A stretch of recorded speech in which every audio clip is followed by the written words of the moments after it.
What if the wounds of your ancestors weren't just history, but living patterns written into your own life? What if the dates of their struggles, the numbers that repeat, and the alignments of the stars were proof that their story is your story, waiting to be rewritten? This is my truth, a journey through lineage, loss, and cosmic timing, a story of wounds that echoed until my soul chose to repair them.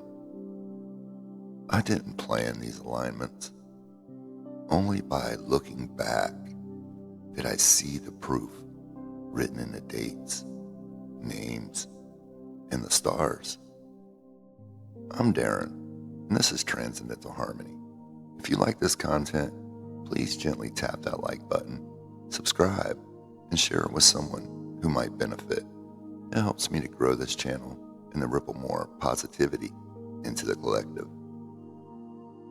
My fourth great grandfather, Henry, was born November 22nd, 1805, a date carrying the master number 22, the builder. His life carried the builder energy from the start. He married on November 17th, 1825, in Scorpio season,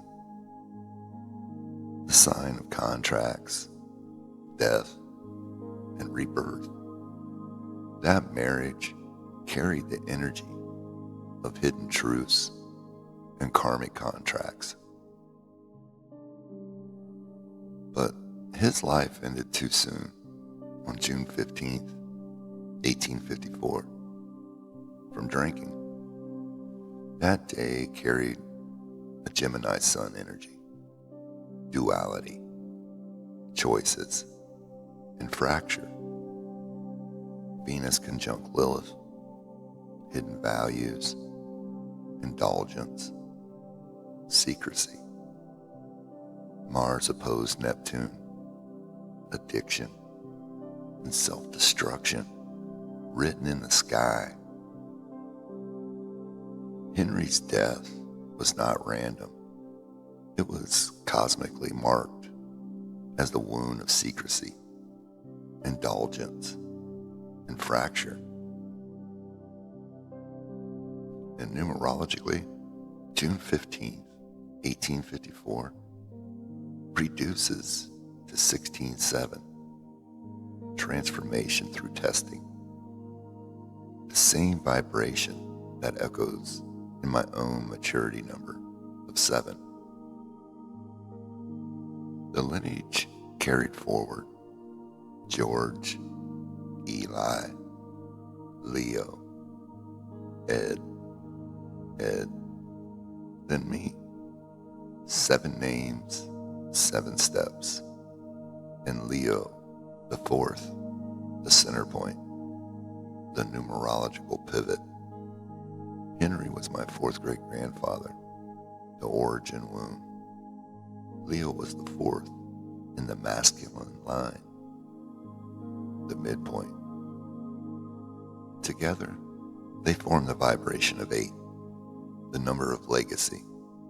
And I, as a 7th in line, carry the testing and repair that bridges their foundation into closure. I was close to Leo as a child. His presence helped shape me. His loss marked me. Leo was born 27th of July, 1917, and died on his birthday, 27th of July, 1992. A karmic life cycle, beginning and ending on the same date. That's not random. That's resonance. His entire life was bound to one day, a closure written in the middle of the line. Generations later, my daughter also passed on her birthday, September 19th, 2025. She was 22 years old, the master builder number. Her resilience became my resilience. Her strength built mine.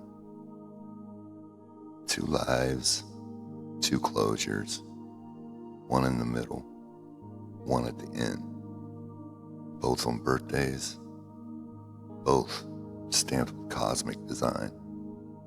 Proof that the wound repeats until it is seen and repaired. And notice the name Leo repeats throughout the lineage. My ascendant is Leo, the lion, the heart, the courage, the royal star Regulus. Leo is not just a name. He is the archetype of strength, stamped into my family and into my chart.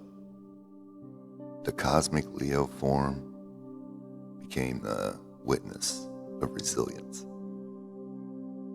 On June 16th, 2019, my youngest child was born. I gave her the middle name Elizabeth, after Henry's wife. A conscious bridge across centuries. That same week, Jupiter reached its closest approach to Earth. The moon aligned with Venus and Antares. A full moon followed. Expansion, brilliance, and the beginning of restoration. That same year, I began restoring the cemetery where Henry is buried. Stone by stone, I repaired what was broken. That was not just labor. It was ancestral healing under cosmic witness. By January 2020, Saturn and Pluto had met in Capricorn, a rare generational reset. By then, I had already began working on tracing Henry's Y DNA line, unearthing hidden masculine wounds. The cosmos demanded that hidden contracts be revealed. On February 22nd, 2022, I married under a Leo full moon, in the same town and the same domination as Henry. His contract ended in fracture. Mine continues in repair. The builder's number 22, repeated across centuries, became the proof that resilience can rewrite ancestral scripts. The wound became the rewrite, stamped in the builder's vibration. And though the marriage was originally set for March 3rd, 2023, the date carrying its own vibration of alignment and transition, the cosmos drew it forward into 2022, marking the repair sooner than planned. On April 8th, 2024, a total solar eclipse crossed North America. I watched it from my backyard with my family. 1 month later, on May 7th, my daughter was in the hospital with a mass. May 8th, she was diagnosed with cancer. The shadow, revealing hidden wounds. The eclipse marked the shadow, and the diagnosis revealed it. On June 13th, 2024, the pressure built until it broke. I broke down, and that night, there was a full moon at 97% illumination. The moon mirrored collapse and the breaking point before courage. On June 16th, 2024, Father's Day, Just 3 days later, courage rose with the lion's heart. Mars aligned with Regulus, the royal star in Leo. Courage, the lion's heart. That was the moment I stopped drinking. The wound of Henry's drinking became my rewrite. Courage under Leo's star. On August 28th, 2024, under a Pisces full moon, I received Reiki attunement. The sky mirrored intention in the spiritual service. Numerology reduced the date to 9. Completion and collective teaching. That was the moment I stepped fully into service, transforming grief into purpose. The cosmos stamped intention into service, turning pain into teaching. On September 19th, 2025, on her 22nd birthday, my daughter passed. 22, the master builder number. That morning, the moon, Venus, and Regulus rose together in a rare triple conjunction. The cosmos bore witness to karmic closure, stamped in love and royalty. On September 25th, 2025, just days after karmic closure, I restarted my spiritual content. This date carried the vibration of 7, the number of testing. It came in the wake of eclipses and the Libra equinox, proof that resilience rises through trial, the first bloom after loss, proof that service rises through testing. On October 4th, 2025, I was drawn to a scorpion necklace. I didn't choose it. It chose me. That day carried the vibration of 5, my life path number. Scorpio is the archetype of transformation, death, and rebirth. Just weeks after my daughter's passing, I was magnetized to the symbol of resilience. The scorpion became my talisman of repair, transformation embodied. On November 15th, 2025, I posted my video, Grief to Purpose. That day, the heavens themselves marked my words with fire. The Leonid meteor shower lit the sky under a waning moon. The cosmos blazed with brilliance, stamping transformation into the night sky. Numbers repeat like echoes across generations. They are not random. They are signatures.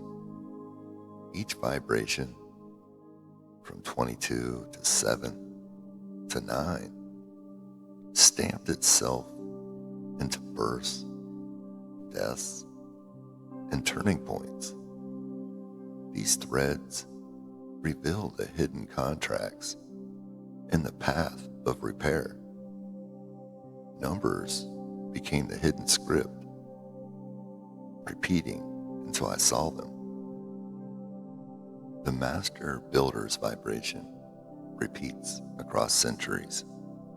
The number 22 stamped itself into Henry's birth, into my marriage, and into my daughter's age at death. It is the builder's vibration, demanding that resilience be constructed across generations. What was fractured in Henry's life became the blueprint I was called to repair. Transformation arrives through new endings that demand new beginnings. The number 16 marked Henry's death, my child's birth, and my own sobriety. It is the vibration of transformation. Endings that refuse to stay endings, insisting instead on becoming beginnings. Each fracture carried the seed of repair. Completion stamps itself in the cycles of life and loss. The number 19 marked my daughter's birth and her passing on September 19th. Completion written in the cycle itself. And through her age, 22, the builder, the vibration of closure and construction intertwine. Testing is the thread that shapes resilience. The number 7 appeared when she was admitted to the hospital. In my turning points, reducing the 7, and in my maturity number. It is the vibration of testing, demanding wisdom through trial. Each test becomes a gate, shaping resilience and the lived proof. Service is the vibration that turns grief into purpose. The number 9, August 28th, 2024, when I was attuned to Reiki under a Pisces full moon. It is the vibration of service, dissolving boundaries and transforming grief into collective teaching. The cosmos stamped it as intention. The moment purpose became the repair. Together, these numbers form a living script. 22 builds, 16 transforms, 19 completes, 7 tests, and 9 serves. They are not random digits. They are signatures of resilience, repeating across centuries until the wound is seen and rewritten. Our ancestors leave us more than names and dates. They leave us wounds, patterns, and unfinished contracts. When we notice the cosmic timing, the eclipses, the repeated numbers, the alignments of the stars like Regulus, we see that their lives are scripts we can learn from. Restoring stones becomes restoring dignity. Tracing DNA becomes tracing resilience. Naming my daughter Elizabeth after Henry's wife became a living bridge across centuries. Aligning our marriages, births, and milestones with cosmic cycles becomes rewriting the ancestral contract. Seeds planted in the past bloom in the present, and the seeds we plant now will bloom for those who come after us. Astrology does not cause events. Numerology does not force outcomes. The sky does not push us like puppets. What it does is mirror. It reflects the script we are living. It shows us the resonance between our lineage and the cosmos. This is not just my story. It's our story of broken stones made whole, of wounds turned into wisdom, of contracts rewritten through resilience. It is the story of ancestors whose struggles became our lessons, of cosmic witness marking every fracture and every repair. It is the living proof that what was broken can be restored, and what was hidden can be revealed. Thank you for joining us on this episode of Seeds of Resilience, Astrology, Numerology, and Legacy Repair. Don't forget to share, subscribe, and stay connected. And follow us for more insights on spirituality and wellness. Thank you for joining us on Transcendental Harmony, sponsored by Tranquil Transcendence. Take care, everyone, and I'll see you in the next episode. Till then, namaste.